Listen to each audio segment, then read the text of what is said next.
देवाने जगावर एवढी प्रीती केली की त्याने आपला एकुलता एक पुत्र दिला, अशासाठी की जो कोणी त्याच्यावर विश्वास ठेवतो त्याचा नाश होऊ नये, तर त्याला सार्वकालिक जीवन प्राप्त व्हावे.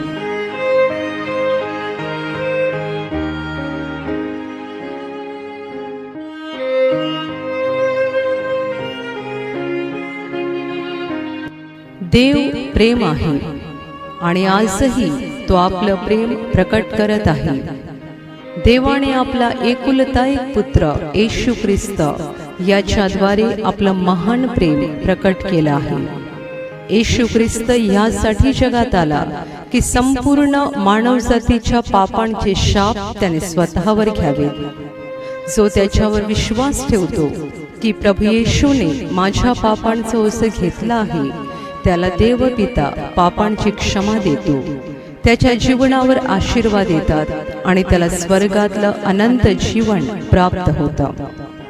ज्याने आपल्याला घडवलं, ज्याने आपल्याला या जगात पाठवलं, ज्याने आपल्याला जीवन दिलं आणि ज्याने आपल्याला आतापर्यंत जिवंत ठेवलं आहे, तो देव खरोखर प्रेम आहे. खऱ्या मनाने त्याच्यावर विश्वास ठेवा आणि त्याचा अनुभव घेऊन पहा की तो किती चांगला आहे.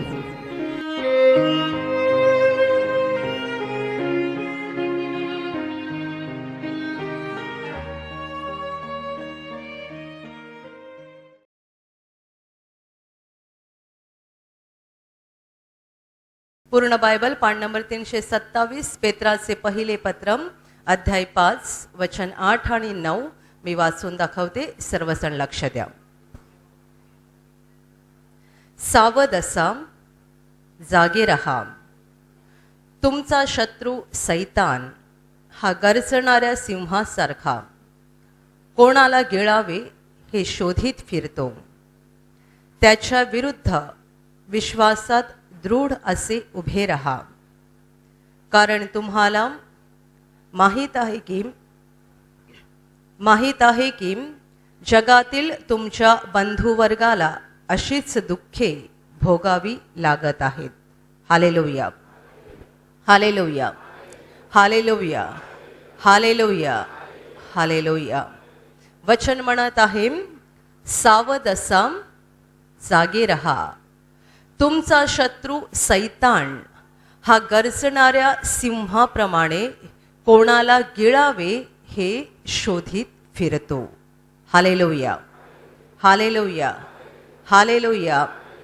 आम्ही प्रत्येक जण माणसाला आमचा वैरी समजतो, आमचा शत्रू समजतो, आणि जगात असा माणूस नाही ज्याला शत्रू नाही. प्रत्येकाला कोणीतरी शत्रू आहेच. कुणी म्हणतं आमच्या बाजूचे शेजारी हे आमचे शत्रू आहेत. कोणी सांगतात काका माझा शत्रू आहे. कुणी म्हणतं मामा माझा शत्रू आहे. कुणी ऑफिसमध्ये काम करतं, तिकडचा सहकारी शत्रू असतो. आपल्याला भरपूर शत्रू असतात. शेजारी, नातेवाईक, मित्रमंडळी यांच्यामध्ये बरेच शत्रू असतात. परंतु नव्या करारामध्ये शत्रू सैतानाला म्हटलेला आहे. तुमचा शत्रू सैतान. आपल्याला माणूस शत्रू दिसतो, परंतु देवाचं वचन म्हणतं की सैतान हा आपला खरा शत्रू आहे. Hallelujah, hallelujah, hallelujah, hallelujah. तो आपला खरा शत्रू आहे, खरा वैरी आहे, कारण तो माणसाला देवापासून वेगळं करतो. तो माणसाचे संबंध देवापासून तोडतो, आणि जेव्हा माणूस देवापासून वेगळा होतो तेव्हा सैतानाला माणसावर खरा अधिकार मिळतो आणि तो आजार आणतो, दुःख आणतो, तो भांडणं लावतो, तो घरामध्ये अशांती देतो, तो कर्जाचा डोंगर उभा करतो, तो व्यसनामध्ये बुडवतो आणि तो सगळ्या प्रकारचं वाईट आणतो. सगळ्यात पहिली गोष्ट तो करतो, माणसाला देवापासून वेगळं करतो. आणि एकदा माणूस देवापासून वेगळा झाला की मग सैतान माणसाच्या जीवनामध्ये सगळ्या प्रकारचं दुःख आणि वाईट आणतो. Hallelujah, hallelujah. सैतान म्हणजे एखादा माणूस नाहीये. कितीतरी वेळेला आपण एखाद्या माणसाला सैतान समजतो. हा माझा शेजारी नुसता सैतान आहे, अमुक माझा नातेवाईक नुसता सैतान आहे. पण सैतान एखादा माणूस नाहीये, तर सैतान खरोखर एक व्यक्ती आहे. आणि बायबल त्या व्यक्तीबद्दल आपल्याला सावध राहायला सांगत आहे. एक अशी व्यक्ती, भयानक व्यक्ती, जी आपल्याला गरजणाऱ्या सिंहाप्रमाणे गिळून टाकण्यासाठी अहोरात्र प्रयत्न करत असते. ही एक व्यक्ती, हिच्यापासून आपण सावध राहिलं पाहिजे. हिच्यापासून आपण स्वतःला वाचवलं पाहिजे. Hallelujah, hallelujah, hallelujah. खूप लोकांना सैतान म्हणजे एखादी काल्पनिक व्यक्ती वाटते आणि म्हणून ते माणसाला नावं ठेवतात. अमुक सैतान आहे, हा सैतान आहे, तो सैतान आहे, ती सैतान आहे.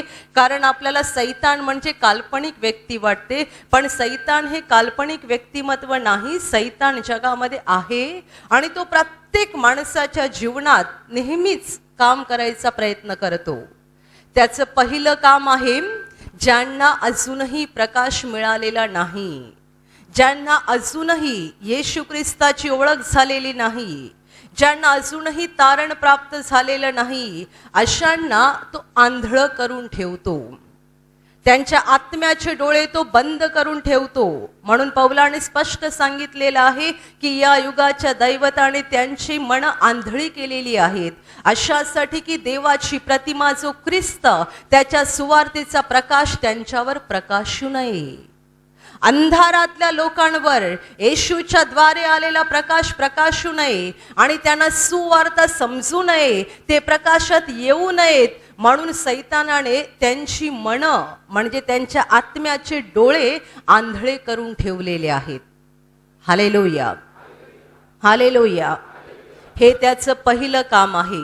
आणि त्याचं दुसरं काम आहे, ज्यांच्यावर देवाची दया झालेली आहे, ज्यांच्या आत्म्याचे डोळे उघडलेले आहेत, ज्यांनी देवाला पाहिलेलं आहे, ज्यांनी देवाचा पुत्र येशू ख्रिस्त याला ओळखलेला आहे, ज्यांनी त्याच्यावर विश्वास ठेवलेला आहे आणि ज्यांनी पाप क्षमा मिळवून विश्वासाच्या रस्त्याने चालायला सुरुवात केलेली आहे, अशा सगळ्यांना या विश्वासामध्ये पूर्णपणे खाली पाडून त्यांना पुन्हा अंधारात कसं नेता येईल, त्यासाठी तो रात्रंदिवस प्रयत्न करत आहे. तो दोन प्रकारे काम करतोय. जे अगोदरच अंधारामध्ये आहेत ते प्रकाशात पोहोचूच नाहीत. खूप लोक म्हणतात आम्हाला एकदा प्रार्थनेला यायचं आहे, वर्षानुवर्ष निघून जातात पण ते प्रार्थनेला येऊ शकत नाहीत. काही लोक म्हणतात की आम्ही प्रार्थनेला यायचा नुसता विचार जरी केला तरी लगेच डोकं दुखायला लागते, नाहीतर कंबर दुखायला लागते, काहीतरी त्रास होतो आणि आम्ही प्रार्थनेला पोहोचू शकत नाही. हे काय आहे? ज्यांना प्रार्थनेला यायचं आहे ते का पोहोचू शकत नाही? आणि जे म्हणतात एकदा तरी आम्ही येऊ प्रार्थनेला, ते का येत नाहीत? ते लग्नाला जात नाहीत? जातात. सगळ्या नातेवाईकांकडे लग्नाला जातात, सगळ्यांच्या घरी भेटीगाठीला जातात, मित्रमंडळींकडे फिरतात, बाजारामध्ये जातात, खरेदी करतात, सगळ्या ठिकाणी फिरतात, पण एका ठिकाणी वर्षानुवर्षे पोहोचू शकत नाहीत, जिथे तारणाची सुवार्ता सांगितली जाते, जिथे सुवार्तेचा प्रकाश लोकांना मिळतो, अशा ठिकाणी इच्छा असूनही ते पोहोचू शकत नाहीत. कारण सैतानाने त्यांना अंधारात एवढं बांधून ठेवलेलं आहे की ते तारणापर्यंत पोहोचू नयेत, म्हणून तो अहोरात्र प्रयत्न करतोय. म्हणून जे अंधारात आहेत त्यांना उजेडात येणं कठीण जात आहे. आणि जे ऑलरेडी उजेडामध्ये आलेले आहेत, अगोदरच ज्यांना प्रकाश प्राप्त झालेला आहे, त्यांना परत अंधारात कसं न्यावं यासाठी सैतान रात्रंदिवस प्रयत्न करतो. Hallelujah, hallelujah. म्हणून प्रार्थनेला येणाऱ्या कोणत्याही व्यक्तीला मी खात्री देत नाही की येशूकडे आल्यानंतर तुमच्या जीवनात पुन्हा कधीही दुःख येणार नाही. येशूकडे आल्यानंतर तुमच्या वाट्याला पुन्हा आजार येणार नाहीत, पुन्हा 7.5 पनवती कोणतेही कष्ट तुमच्या जीवनात राहणार नाहीत, अजिबात येणार नाहीत असं आम्ही लोकांना सांगत नाही. तर आम्ही लोकांना असं शिकवतो की सैतान तुमच्या जीवनात दुःख देईल, तुम्हाला आजार देईल, तुमच्या जीवनामध्ये संकट आणेल, तुमच्या मार्गात अडथळे निर्माण करेल, पण तो प्रेमळ देव तुम्हाला याच्यातून वाचवेल. तो वाचवेल तुम्हाला. तो तुमचा निर्माण करता आहे, तो तुमचा बाप आहे, तुम्ही त्याची मुलं आहात, तो तुमच्यावर प्रेम करतोय, तो वाचवेल तुम्हाला. पण तुमच्या जीवनात अजिबात दुःख येणार नाहीत अशी आम्ही खात्री कुणाला देत नाही, कारण जोपर्यंत आपण या जगामध्ये आहोत तोपर्यंत सैतान मरेपर्यंत आपला छळ करायचा प्रयत्न करणार. म्हणून वचन असं म्हणतं, तुमचा शत्रू सैतान हा गर्जणाऱ्या सिंहाप्रमाणे कोणाला गिळावे हे शोधित फिरतो. तो वाट बघतोय, त्याचे प्रयत्न सुरू आहेत. गर्जणारा सिंह भुकेला असतो आणि तो गर्जना करत जसं त्याचं भक्ष्य शोधतो आणि मिळेल त्याला गिळून टाकतो, त्याप्रमाणे सैतान फिरतोय, ओरडत फिरतोय, त्याला गिळून टाकायचं आहे. ज्यांना प्रकाश मिळालेला आहे, ज्यांनी सुवार्ता ऐकलेली आहे आणि जे विश्वासामध्ये चालत आहेत, त्यांनाही गिळून टाकण्यासाठी तो प्रयत्न करत आहे, कारण तो आमचा खरा खुरा शत्रू आहे, एकदम खरा शत्रू. Hallelujah, hallelujah, hallelujah. तो कधीपासून जगात काम करतोय? 10 वर्षापासून, 50 वर्षापासून, 100 वर्षापासून? बायबलचं पहिलं पुस्तक आम्हाला शिकवतं की देवाने घडवलेला पहिला पुरुष आदाम आणि पहिली स्त्री एवा यांच्याकडे सैतान आला होता. एवेकडे आला होता, स्त्रीकडे आला होता, आणि जे फळ देवाने खायला बंद केलं होतं ते फळ खाण्यासाठी सैतानाने तिला प्रेरणा दिली. ते फळ खा, कारण जेव्हा तुम्ही ते खाल तेव्हा तुम्ही देवासारखे बनाल. आणि तिने ते फळ तोडून खाल्लं, मग तिने तिच्या नवऱ्याला नेऊन दिलं, त्यानेही खाल्लं. तेव्हापासून म्हणजे त्या दिवसापासून आजच्या दिवसापर्यंत गेली 6000 वर्षे झाली सैतान या जगातल्या प्रत्येक माणसाच्या जीवनात काम करत आहे.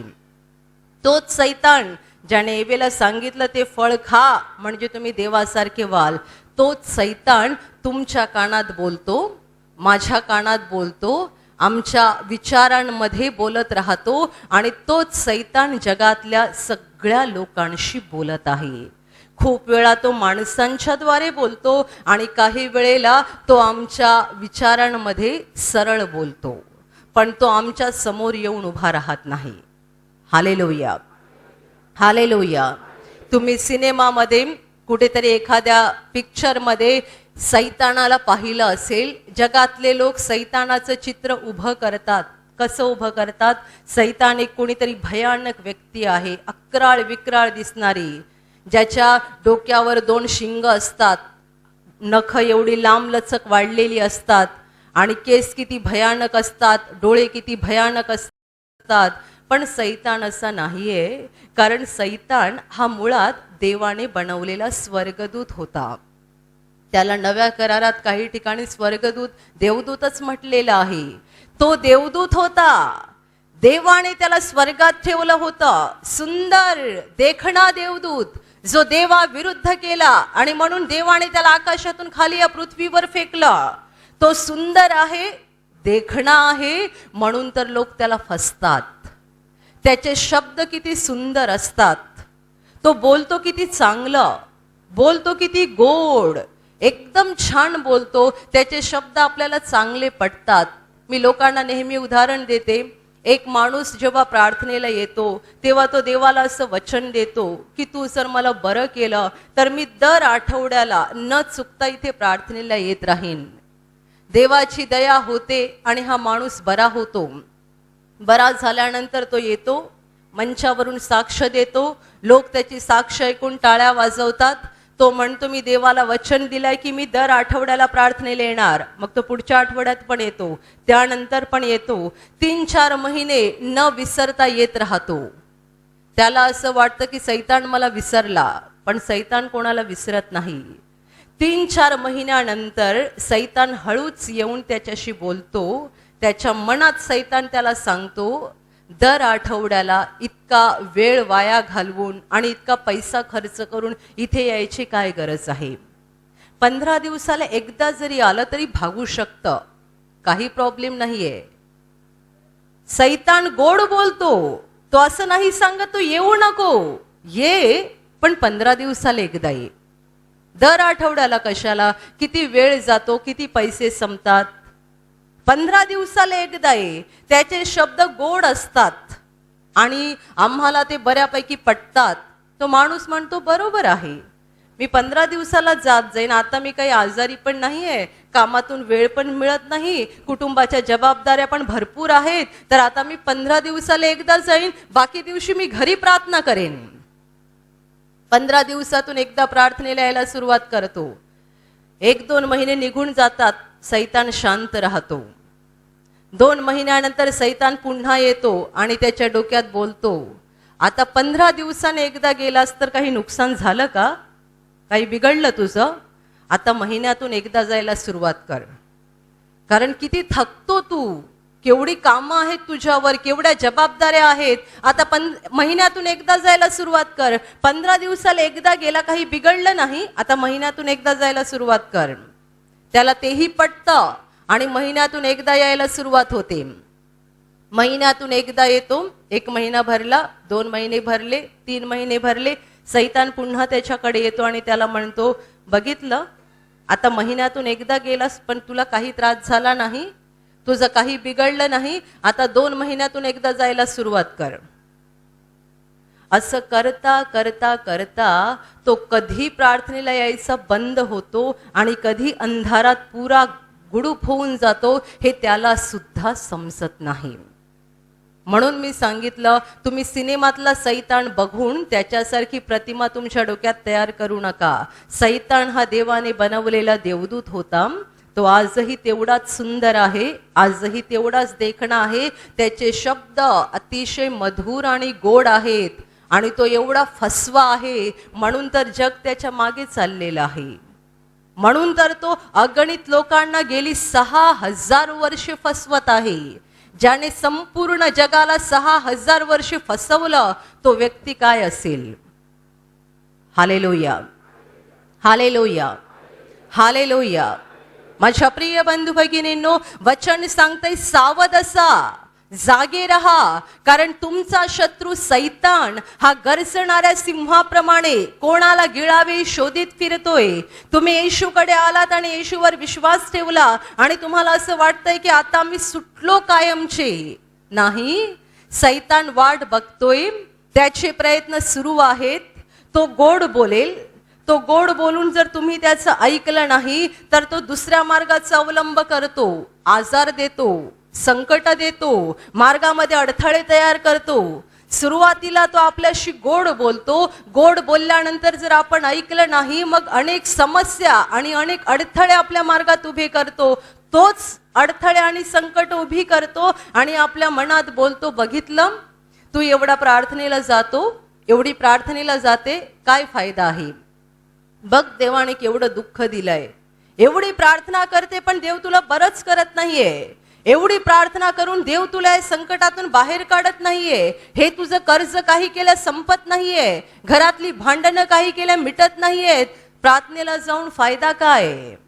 संकट तोच आणतो, आजार तोच देतो आणि तोच आमच्या इथल्या विचारांमध्ये बोलत राहतो की बघितलं देव तुझ्यावर खरोखर प्रेम करत नाही, देवाने तुला किती दुःख दिलं, तू प्रार्थनेला जाते आणि व्यर्थ त्याची उपासना करते पण तो मात्र तुझ्यावर मुळीच प्रेम करत नाहीये. Hallelujah, hallelujah, hallelujah, hallelujah.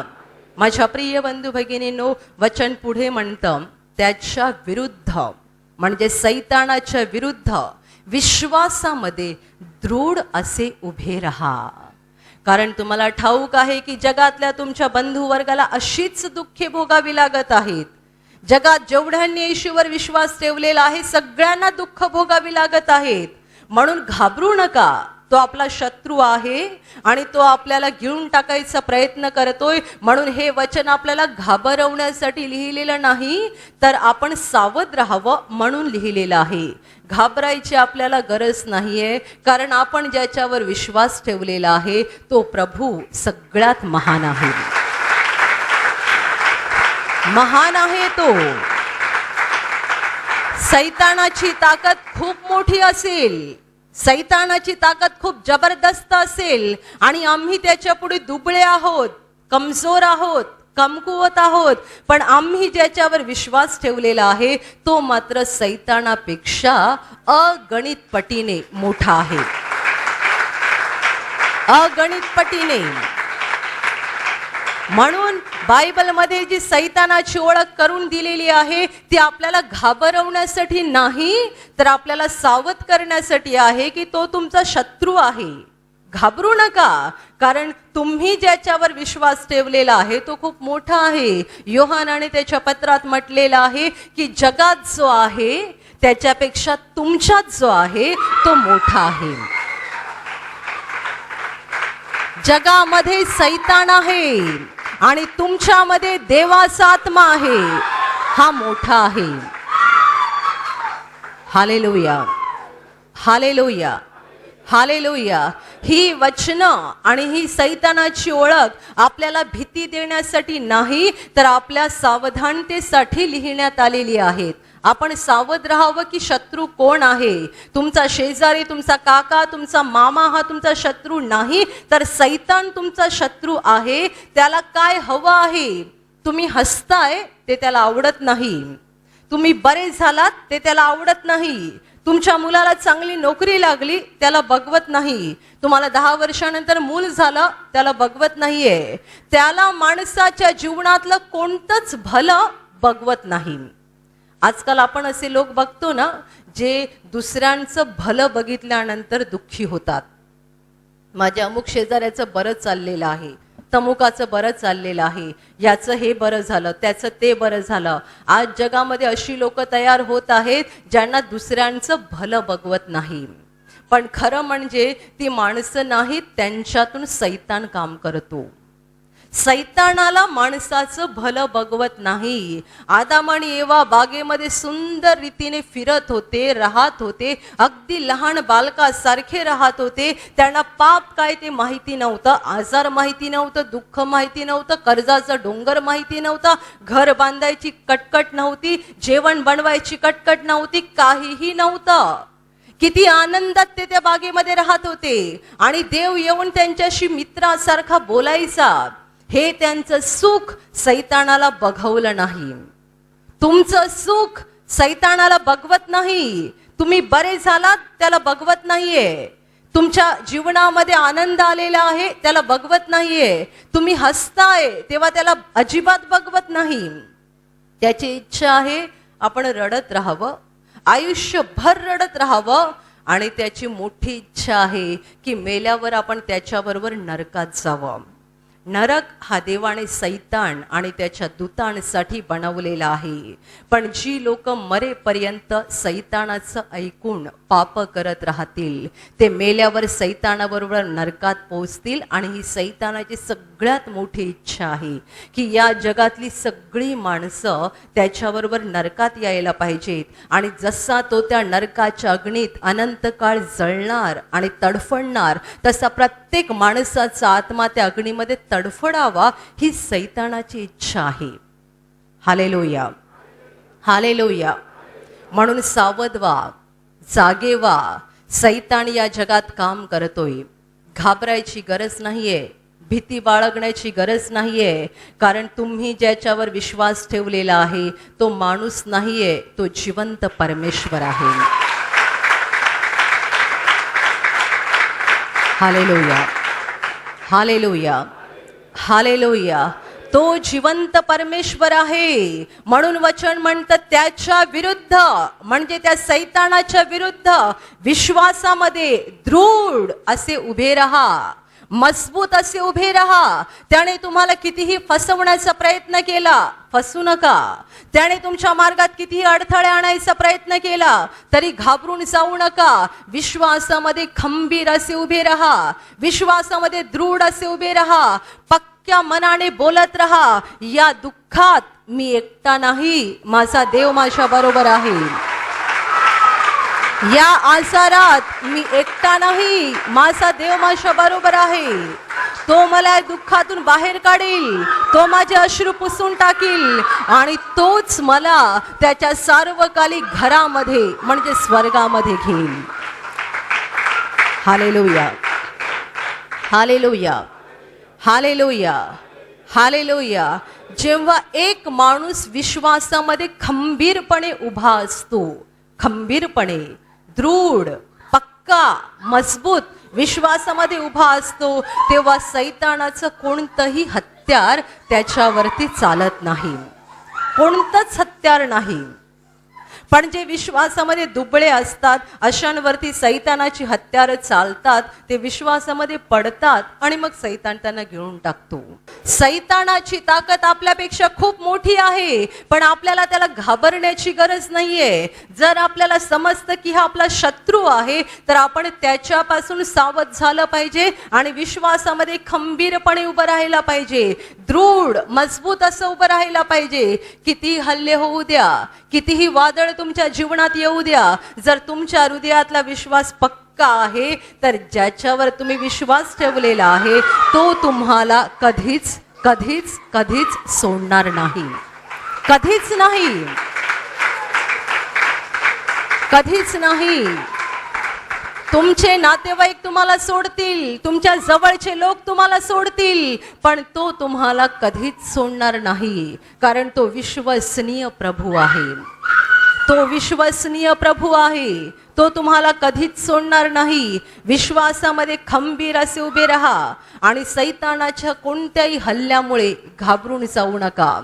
तुमच्या मार्गात अडथळे आणायचा तो प्रयत्न करेल. तुम्ही जो येशूवर विश्वास ठेवलेला आहे तो विश्वास तुम्ही सोडून द्यावा म्हणून तो पुष्कळ प्रयत्न करेल. पण लक्षात ठेवा, हा विश्वास आम्हाला या जगात आशीर्वाद मिळवून देणार आहे आणि हाच विश्वास आम्हाला अनंत काळच्या जीवनात घेऊन जाणार आहे.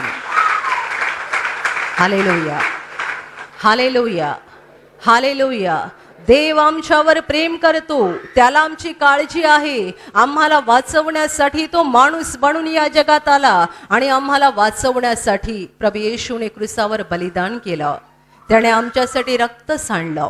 हे देवाचं प्रेम आहे.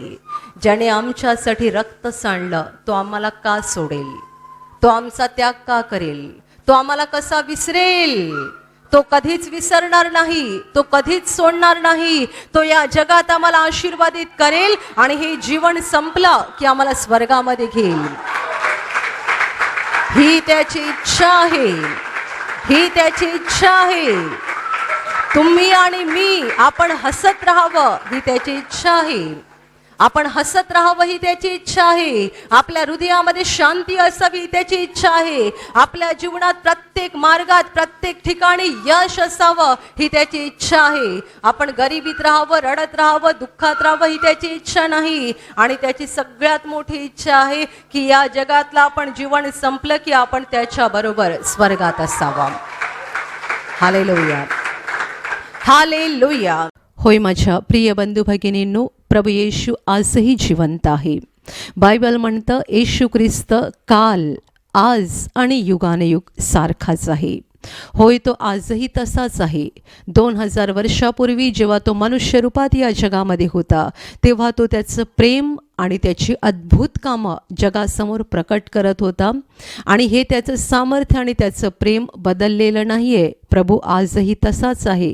आजही त्याचं प्रेम प्रकट करत आहे. आजही त्याची अद्भुत कामं तो दाखवत आहे. आपल्याला फक्त त्याच्यावर विश्वास ठेवण्याची गरज आहे. विश्वासाने त्याला हाक मारण्याची गरज आहे. तर आता मी तुमच्यासाठी प्रार्थना करणार आहे. विश्वास ठेवा की एका क्षणात प्रभू तुम्हाला स्पर्श करेल आणि तुमचं जीवन बदलून टाकेल, तुम्हाला बरं करेल, तुमच्या हृदयामध्ये शांती देईल. तुम्हाला जिथे कुठे आजार आहे तिथे पूर्ण विश्वासाने हात ठेवा आणि तिथे हात ठेवणं शक्य नसेल तर छातीवर हात ठेवा पूर्ण विश्वासाने. प्रभू येशूच्या नावाने तुमच्या शरीरातले सगळे आजार या क्षणाला निघून जावोत. प्रभू येशूच्या नावाने तुमच्या जीवनातली सगळी दुःख निघून जावोत. तुमच्या जीवनावर असलेले सगळे शाप येशूच्या नावाने निघून जावोत. सर्व अंधाराची शक्ती आणि सर्व शुद्धात्मे जे तुम्हाला आणि तुमच्या कुटुंबाला सतावत आहेत, प्रभू येशूच्या नावाने या क्षणाला तुम्हाला या सगळ्यांपासून मुक्ती मिळो. तुमच्या हृदयातली अस्वस्थता निघून जाऊ, तुमच्या हृदयाच्या शांती निघून जाऊ, तुमच्या हृदयातली निराशा निघून जाऊ आणि तुमच्यावर आणि तुमच्या कुटुंबावर प्रभू येशूचे महान आशीर्वाद येवोत. आमेन.